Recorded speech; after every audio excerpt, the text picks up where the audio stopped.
What's up guys, welcome back to the channel. Now today we have a little guest on the show. He's my friend and future YouTube sensation, Stan with a Plan.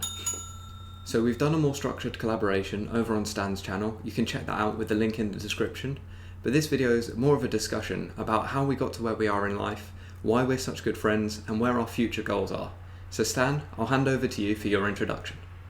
Oh yeah, and you've got 30 seconds to shamelessly plug your channel. Thank you, Elliot. I appreciate you having me on the channel, and thank you for the warm introduction and for the warm welcome. Hi everyone, so I'm Stan, like Elliot mentioned. I have a small YouTube channel, Stan with a Plan, so do check it out below. I'd really appreciate it.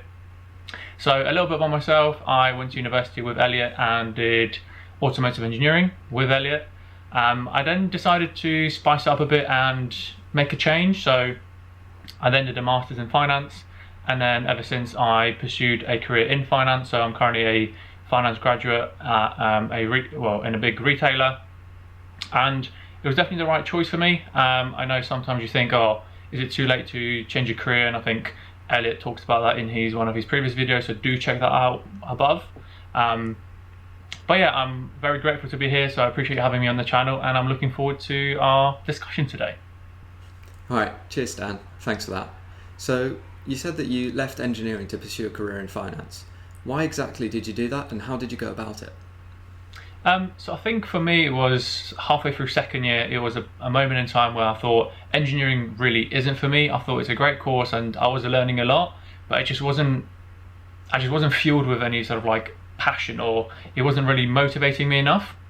I don't know, that sounds really odd, but I just thought it doesn't make me pursue it as a career. I didn't think, oh, I could do this every single day for the rest of my life, and it just wasn't what I thought it was. I think at our age, sort of, you're made to make a decision very early on about your career. So with A levels in the UK, if you're watching this also, so you're sort of 16, 17, you have to make a decision of what you want to do very early on. And I was kind of, I don't want to say pigeonholed, but I thought, well, good at maths, good at physics, and I like cars, so to put that together, automotive engineering. But sort of halfway through second year, I thought this really isn't for me. And then I was kind of faced with a decision of what do I do now? So do I leave the course? Do I try something else? Do I just carry on and just try and get myself over the line? Do I do a placement year in between my second and third year to break it up a bit? That was quite a common advice that I got from various people. But I just thought, let me just get it out of the way. So let me just do my 3 years and basically get over the line. And then in my third year I started looking, okay, what can I do next? I know I don't want to pursue engineering, but I know engineering gave me that great sort of foundation of, well, sort of data analysis and all sorts. So I looked into sort of business and finance, different masters, went to an open evening and I just found the one that I like, and I thought, okay, I've got no finance background whatsoever, I've got an interest in it, but I've got no background. And they said, look, as long as you can do a bit of maths, you'll be fine. And that's what I did. So I applied for it.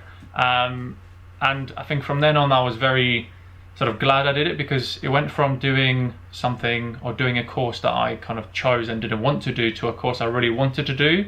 I mean, I think what I'm trying to say is, because I enjoyed it a lot more, I was also sort of, I pushed myself more. So I got 2-1 in my engineering degree, but then I pushed on and got a distinction, which is kind of equivalent to a first in my finance. And I think most of that, obviously it's hard work, but I think most of that is because I was interested in it. I went to lectures and thought, I'm actually interested in what you're saying. And I think that's a really key part in sort of choosing what you want to do, is you have to do what you enjoy, because otherwise you won't be motivated, you won't want to do it, you won't want to wake up in the morning. Because if you're doing a job that you're not enjoying, you kind of think, oh, I don't want to be here, I don't want to do this. So I think it was very important for me to realize that early on and make that change. But I know some people make that change a bit later on, and that's what you did, Elliot, wasn't it? You made that decision a bit later on in terms of engineering. So how did you go about it?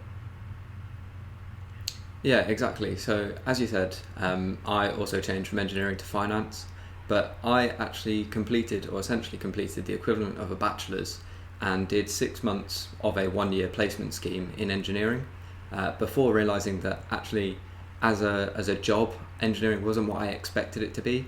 and I wasn't really enjoying the work I was doing.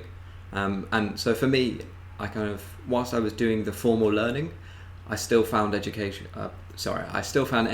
very interesting. But then once it came to actually applying it in a job situation, I realised that it just wasn't ticking the boxes of what I wanted out of my career. And so I had to reevaluate. So one thing that I did was, during my engineering placement, I actually went and spoke to the finance team at the company I was working at and got a 2-month role in the finance team, basically just working on basic financial skills, because I'd looked in my own time and I'd done some research about what careers I might enjoy, and I knew from engineering, as Stan said, I had good data analytics skills. So I put those into place, did this 2-month placement in engineering, and then had the decision of whether I continue and finish the 1 more year I had for my integrated masters, or whether I leave it, try and go through the university process of getting a bachelor's, even though because it's an integrated masters, I technically didn't get a bachelor's for it. And I decided that in the end, I'd committed 3.5, 4 years to this degree. And an engineering masters is something that takes you so far in life anyway, that I thought I'd just continue with that. So I pushed through, and I actually ended up getting a first in my masters, which I think is one of the achievements I'm most proud of, especially when almost my entire final year was done without a real passion for the subject. I was just kind of doing it because I needed to. But that's quite an interesting point I'd like to make, which is that you can be incredibly successful even in things you don't enjoy. So for example, with my masters, the way I made myself successful for it was I gamified everything. So I made plans of how much I needed to study by certain dates, and basically gave myself rewards if I reached those study points. And if I didn't reach them, then I'd obviously feel a bit bad and feel like I'd not completed a level of a game. And then I also made it into a competition against my friends. So I knew that my friends, some of them were actually passionate about engineering, and we'd always bounce off each other. So they were always very good at keeping me motivated. And so I used that as a bit of extra motivation to make sure I'm working hard, even though I'm not necessarily enjoying it. So then I used my 2 months of work experience in finance and my data analytics skills and secured a role in one of the big four, which I think has been really, really interesting and eye-opening for me. But it is also proof of something that I do want to highlight, which is you can change career path and not get it quite right. So I know, for example, the role I have at the minute touches on a lot more of the points that I do want to have in life and in my career, but it may not be the perfect fit, and I can already see myself looking through the business at different things that I might be able to apply to, or different aspects of the job that I might be able to do. So just keep that in mind, is you might not get it perfectly right, but if you're making steps in the right direction, then that can be really useful. That actually sounds really interesting, Elliot. It's nice to see how you sort of did your placement and then realised quite early on that it wasn't for you. And I think what I find from that story is you could have just said, oh, engineering isn't for me, but I'm just going to worry about it later. But instead you were proactive. And I think that's what I really like about you, is you stayed proactive and thought, okay, this placement or this engineering part of the placement isn't for me, but what can I do to sort of better myself or to explore a different avenue? And going into finance, I think that was very interesting. So all I'm saying is I really like how you stayed proactive. So how did you actually find the transition between engineering and finance, especially in your placement? Sure, so that's actually a really good point. So in engineering, I had loads of data analytics skills. I knew that if you gave me a bunch of data, I'd be able to pick out the core trends and do whatever I wanted with it. And then I started my finance kind of 2-month placement, and it was essentially group consolidation of accounts. It was very corporate finance. It was cold, hard. Here's a balance sheet, or here's a profit and loss statement. Check it balances, do all these checks and put it all together. And it was nothing I'd ever done before. And it was one thing that I found incredibly scary. My first kind of week, 2 weeks, I genuinely was going into work terrified that I wasn't going to know what I was doing and that my boss would be disappointed in the work I was doing. But actually, one thing that made it really, really easy for me was that my boss ended up being absolutely lovely. So my boss and one of the other people on my team, she was absolutely great as well. They really coached me through every step of the way. If I had any questions, they had all the time in the world to answer them, which was really nice. So I think that was one of the key things. So I did find it very difficult to transition from engineering to finance. And I think one of the key things you can do if you're planning on doing something similar is in your own time research the industry you're moving into. So I'd done quite a lot of research into finance. I'd started studying a few different things. I'd asked Stan for his notes because he was doing his masters before I was at this point. But yeah, I think that's one of the most crucial things, is if you get a good team of people and you get people who are willing to actually listen to you and coach you, then that can really help the transition. But I'd definitely say the key thing is to make sure that when you are looking to transition to a new industry, is to research and do as much work as you can in your own time to develop your skill set.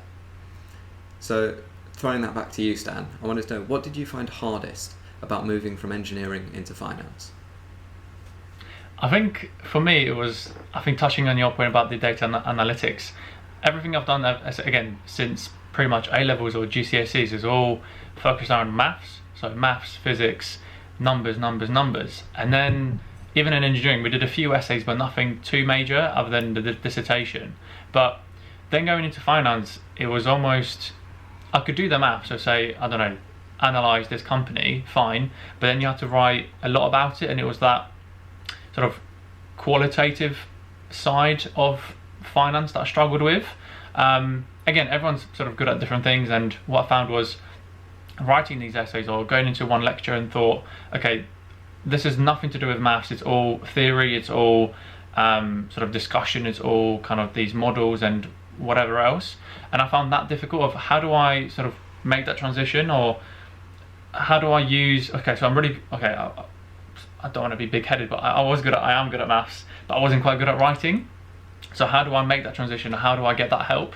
And I think, touching again on the point you're saying, it's all about getting that help. And there was someone on my course, one of my good friends now, she actually came from a psychology background, so she could do all the writing, but she wasn't as strong in the maths. So I mean, you could probably tell what I'm about to say, but I helped her with the maths and she helped me with the writing. And then by the end of the masters, I wouldn't say I was still the best writer, but I was a lot better. And again, I think it was just utilizing each other's skills and just really helping each other, because at the end of the day, we're all sort of in the same boat. We're all trying to get to the same place. We're all trying to get that masters. So why not help each other? Again, you're making some friends along the way. And I find how if you're teaching someone something, you naturally get better at it. And I think that was really key in really utilizing other people's skills and my skills of where I can help them, because I know I'm repeating myself here, but we're all in the same boat and you have to just help each other out. So again, to answer your question, Elliot, it was really that change from the quantitative to the qualitative. But I think I'm all better for it, especially now using it in the industry for real, and just even like writing emails and little things like that. I think, I'm quite confident in writing, whereas again 2 years ago I wouldn't sort of go anywhere writing anything ever. Yeah, okay, those are really great points, and I know you said that you were repeating yourself, and I am definitely going to be repeating you again. But one thing that I find really interesting is that universities, you feel like you're pitted against the people in your year. You feel like you're trying to beat them or do better than them, and you want to get the first and other people can get the 2-1s.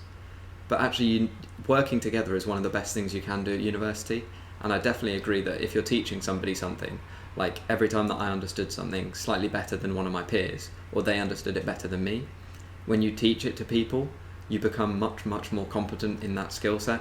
So that's something I'd really encourage, is if you want to get better at something, try not only learning as much as you can, but try teaching it to people, or just explaining it in a simple way to other people to really confirm what you know in your own mind.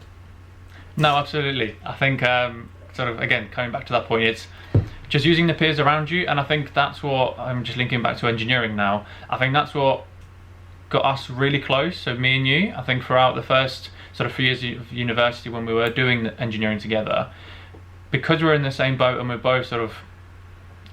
both thought we're in this together rather than we're competing against each other. So I think we met back in first year when we did a group project together, and we had the same what was it, not mentor, but what's it called, a tutor. A tutor, that's the one, thank you. And that's how we met. And then ever since, we just thought, well, we're in the same boat, why not help each other out? And then through the course, you find yourself that you have a lot of similar interests, and then you just become closer and closer. And I think slowly from that it stemmed to basically we're talking about It's like, oh Stan, what do you want to do next? Elliot, what do you want to do next after university? And we both agree that we both want to be sort of financially free, and we want sort of more than sort of life offers. And I think again that really brought us closer together, because we both had sort of similar ambitions, and we've always sort of motivated each other and really pushed each other. So when I had a quite a hard time in my third year because I was really demotivated. I already didn't like my course, as I already said. And Elliot just thought, well, you already have a place sort of in your masters as long as you get the grade next year. And because it was as long as you get the grade, Stan, you can't just sort of take a back seat and not do anything. Make sure you do keep pushing and get that grade. You might not want to push for a first because you're sick of this, but stay motivated because there is better things to come. And I think I'm very grateful for it, because when I'm down, Elliot sort of pulls me up, and then vice versa, we're always there for each other. And I think that's the next point we want to make, is find the people you get on really well with and really sort of help each other out, because again, we're all in this together, and if you do have similar sort of ambitions, it's all about motivating each other and pushing each other. And the one thing that Elliot and I have both sort of agreed is to never settle and always pushing each other. So I don't know if you want to sort of add to that, Elliot, or take it from here, but I think the one thing is, as Elliot I'm sure will mention, is that we never want to settle and always want more from life. So as Stan said, one thing that we do really well for each other is that we push each other and motivate each other and pick each other up when we're feeling down. And that's something that's been really helpful for both of us. So I know, as Stan said, in his third year of his degree, when he was struggling, I helped motivate him. And similarly, when I was having my struggles with engineering, it was really useful to talk to Stan, who already had that experience of moving into finance or changing career and soldiering through something you don't really enjoy. So that was really good for me, and it really kept my motivation up throughout my final year of my degree. So as he said, we actually push each other consistently, and we always want to get to the point where we're not settling in our own eyes. So what that means is that we don't just let each other accept.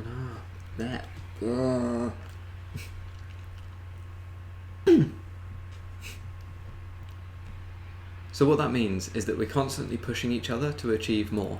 Now, this doesn't mean we're not happy with what we have and we're not grateful, but it does mean that we're always pushing each other to try and achieve and get to the next level and be more productive.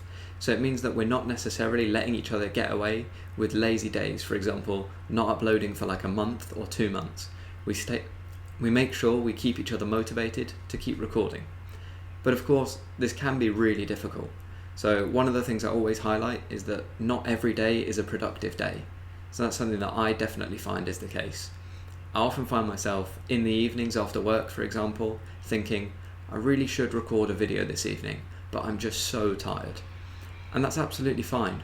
So long as you don't use that excuse every day and constantly put things off, every now and then you are able to just have a day where you completely shut off from the world and just take time for yourself. So that's one thing I think is really key, is ensuring that when you're trying to be as productive as possible, you also have periods of downtime. You don't want to just keep pushing through. So that's one of my key tips for staying productive. So what would you say one of yours is, Stan? Yeah, I think I definitely agree with what you said. I think it's all about having that balance. So you don't want to burn yourself out, but you do want to make sure you are staying productive. So I think for me, it's making sure that A, I'm enjoying the thing that I'm doing, and B, I think for me it's a lot about making progress. I think that's sometimes difficult to see or difficult to do, but I think if I start with the first one, is having balance, is just like you say, I sometimes feel like, okay, so we work 5 days a week, and at the weekends, some people ask me, like, how do you stay motivated? How do you sort of do YouTube? And you might just think it's a small channel, but it's actually a lot of work sort of in the background. So researching, recording, editing, and everything else that comes with it. But how do you sort of carry on doing it? Well, I think it's about having that balance of, okay, if I know I'm going to record on a Saturday or a Sunday, can I take some time off the other day? So if I'm recording and say uploading on a Sunday, can I do anything on a Saturday that just allows me to unwind? I think it's just important to do the things you enjoy. So for example, I'm very into football, and if I know my team are playing, I won't say who so I don't get roasted in the comments, but if I know that the team's playing, I'm just going to say, well, I'm going to take those 2 or 3 hours to just watch the game and just unwind, not think about anything else. I don't know, reply to some old WhatsApp messages or whatever else.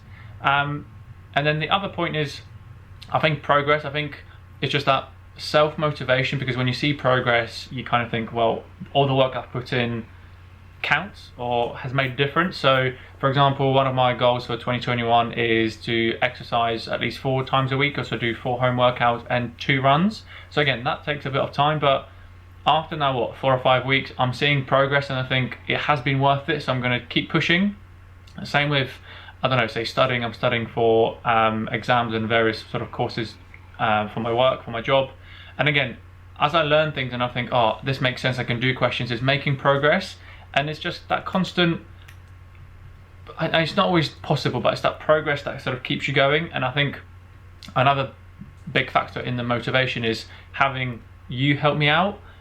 So again, it's that constant pushing each other of, okay, if we're not making a video, or if you haven't uploaded, say, for 2 weeks, or is everything okay? Like, it's not always about what you're doing, upload a video. It's, is everything okay? Say, I don't know, at home, at work, personal life, whatever. It's always, you don't always see the bigger picture, especially just on the screen, or especially over text when you message someone, or is everything okay? They might just say, yeah, everything's fine. But just ask them, like, are you okay? It's how are things, not just how are you, it's just how are things, like actually mean it. And I think that's what you and I are quite good at, because when things like that happen, you might just say, oh, I'm good, thank you. But I'll be like, well, hold on. Are you though? Because I can tell in the message that you're not. And it's just having that someone to talk to, just having that someone close to you with similar sort of ambitions and similar things. Like, again, with like YouTube, we're both, I say YouTubers, small YouTubers. I think it's having that someone there for you and thinking, okay, well, I've kind of experienced similar problems and we can talk about it. So I guess to round it off would be definitely just staying motivated, and I think keeping yourself and the other person accountable. So I think that's what we do very well is, okay, if we're going to record, or for example, like today we're recording, is keeping each other accountable of saying, okay, let's actually make sure we do it in good time so that the other person has time to edit and whatnot, and just keeping yourself motivated. So I guess motivated, progress, and accountability would be would be my 3. Yeah, I think that's excellent. And I think you touched on a really good point with the fact that making progress is one of the key things that keeps you motivated. And I think one way you can guarantee, or not guarantee you're making progress, but make it more realistic that you'll achieve progress, is to write down all your targets in a systematic way.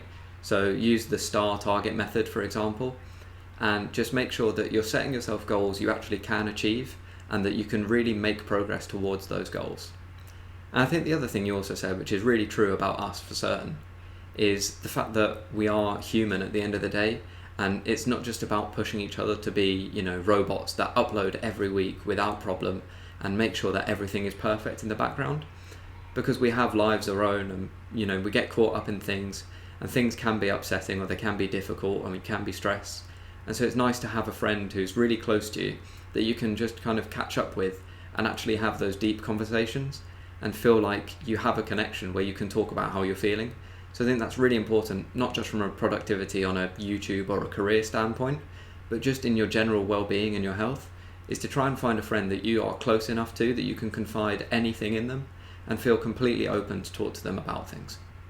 Yeah, I think I really agree with that. I think in the current sort of social media and the society we live in, the sort of constant social media and the hustle culture can make you feel really inadequate. So a lot of people just want you to say pushing. If you're not uploading, or if you're not, I don't know, producing content, why aren't you doing it? Sort of, why are you wasting your time? And I think sometimes, honestly, it can be a bit much, especially with everything else that goes on in your life. So you might be working like us, say 9 to 5. I don't know, if you've got, say, boyfriend, girlfriends, partners, dogs, animals, whatever, you've got other sort of things to worry about, and you can't just be constantly, or I don't personally think you can't be constantly just sitting and making content and trying to make things better for yourself, because I think you do sometimes have to just sort of take a step back and relax, because I think that's what the point I always like to make is, you have to do the things that you enjoy and do the things you love. So I think, again, just making YouTube videos, I enjoy it. I mean, if it goes well, great. If it doesn't, I've created a few skills, sort of like editing, recording and whatnot. It's always about, again, I spoke about it in my other videos, but it's always about the what if, but in a positive sense. So if this video So if this channel and Edit's channel both sort of blow up, so to speak, or go really well, like amazing, that's great. But at the same time, if they don't, then we've met a few people along the way, we've slowly grown, and if we make a bit of money, great. If we don't, never mind. But it's always about doing the things you enjoy. So if I'm enjoying making YouTube, like no one's going to stop me. And I think that's what another point I want to make is always do the things you enjoy, because if you're, whether it's work, whether it's like me with engineering, whether it's anything else, if you're not enjoying yourself, try something else. Honestly, I know it's sometimes difficult, again with the pandemic and whatnot, it's difficult to say change jobs, but if you, again, it's one of those, if you don't ask, you don't get, because even at work, if you're in a department and you're not really enjoying yourself, I'm sure there's someone you can talk to and say, is there any way I can change projects, or is there any way I can change roles? Because sometimes they might turn around and be like, actually, there's an opening somewhere else, why don't we give you a tryout? So again, it's just trying many different things, because you won't know until you try it. I know I'm sort of throwing out a lot of buzzwords like this, but I think you won't know until you try it, and that was me with finance, because I thought I'm interested in it, but I won't exactly know until I try it. I tried it, I enjoyed it, and now we're here. So yeah, I completely agree with everything you just said. And a final thing that I just want to add on this topic is that society actually grooms you in a way that is counterintuitive. So I don't know about you, but certainly for me, when I was being brought up through school and through formal education, the idea that society paints of success is somebody who's really wealthy, and that's what makes them happy. So for example, entrepreneurs, CEOs, executives at companies, musicians, they're really happy because they have lots of money. But actually, it's completely the other way around. It's those entrepreneurs, CEOs, and musicians. The reason that they're so happy is because they're doing what they love. And because they do what they love, they're willing to work harder at it than anyone else is. And that's what eventually brings in the money. You don't see the years of struggle that they have with no money whatsoever, where they don't have enough to get by, or they're having to sleep on friends' couches. But you do see them once they are successful, once they've been able to commit hours and hours of their time on a consistent basis to something they're actually passionate about. So that's one thing I really advise people to bring to their attitude towards their career and what they do in life, is enjoy what you're doing first and forget about the money, and then the money will follow later, so long as you remain passionate about it and you keep working towards it. Okay, so saying that, Elliot, what are your plans for the future? What are your goals for the future to make sure you do the things you enjoy and you don't get caught up in the things you don't enjoy, like say you did with engineering? I mean, you weren't to know to start with, but what are you planning on doing to make sure that you are always doing the things that you enjoy? Sure, so that's a really good question. So one of the main things that I want to make sure I do is stay continually uploading on this YouTube channel. Now, I've set myself this quite restrictive 1 video a week, and I actually said in my New Year's resolution or New Year's goals video that I wanted to go up to 2 videos a week, or at least create more high quality videos, every other week or every once a month. And I think that's something I really want to stick by, because this YouTube channel is something I really enjoy. I wouldn't be able to get a video out a week and do all the editing and all the social media behind it if I didn't enjoy it. So that's something I really want to stick to, is making sure that I try and grow this channel and stay as productive as I can on this channel, because it is something I really enjoy. And then from a career standpoint, I think the main thing for me is to continually remind myself that I've been in a place where I was doing a job I didn't enjoy, and I know how difficult that was. And so if I start seeing habits like that start reoccurring, to start thinking about where I can go. So whether it's within the company that I work in, or whether it's externally, I think that's one of the key things I need to do, is make sure that I use my experience to learn, as opposed to using my experience to make excuses for myself. For example, any job I do in the future, if I enjoy that more than I enjoyed my job in engineering, then I might use that as an excuse to just say, well, I can stick with this. But actually, the truth is that if I'm not enjoying it, but I am just enjoying it a bit more than engineering, that's still not hitting the goals of me enjoying my life and doing what I want to do. So I still need to reevaluate. So I'm using that experience to not necessarily set a benchmark, but to remind myself of where I've been and where I need to be going to do the things that I enjoy. And then just from a personal standpoint, 2 of the main things I want to progress this year, as I said, one was the YouTube channel, but I'd actually like to progress more than just my own channel. For example, this collaboration is the start of something bigger. which is that I'd quite like to help build a UK fire community where, you know, we get loads of different YouTube channels or Twitter content creators or TikTokers, and we bring each other together and we kind of develop this community and this understanding of what fire really is and how it can be beneficial. Because I think it's something that I see in the US really clearly, is that there are certain finance channels in the US like Graham Stefan or like Andre Jick, who they do collaborations or they discuss and talk about each other all the time. And it's a really, really nice thing to see, because it spreads the community more wide and it gives you more sources of information to pull together. So that's something that I know Stan would like to be involved in the UK, is to try and help grow a UK fire community rather than just keeping it as individual channels that all feel like they have to keep to themselves and they need to protect their subscribers. And then the other thing from a personal standpoint is just general investing. So I'd like to maintain what I'm currently doing, which is every month investing into my Vanguard ISA, and also just ensuring that I have enough money to keep investing in the things I do like. So I do enjoy investing a bit of my wealth, about 1 to 2%, in different cryptocurrencies and in different individual stocks, because I find it interesting and I like doing the research for it. Now, I'm never going to be somebody who advocates for putting tons and tons of your money into these kind of investments, because I feel like the risk is just not entirely necessary for me. But I do want to continue doing that because I do enjoy it and I have seen some really good returns. And then eventually in the future, I would really like to look into getting into rental property. So I'd like to be able to buy a house or a flat or whatever kind of situation is available and rent that out to people and just have that experience of buying a house, doing it up, and then becoming a landlord as opposed to becoming a tenant like I currently am.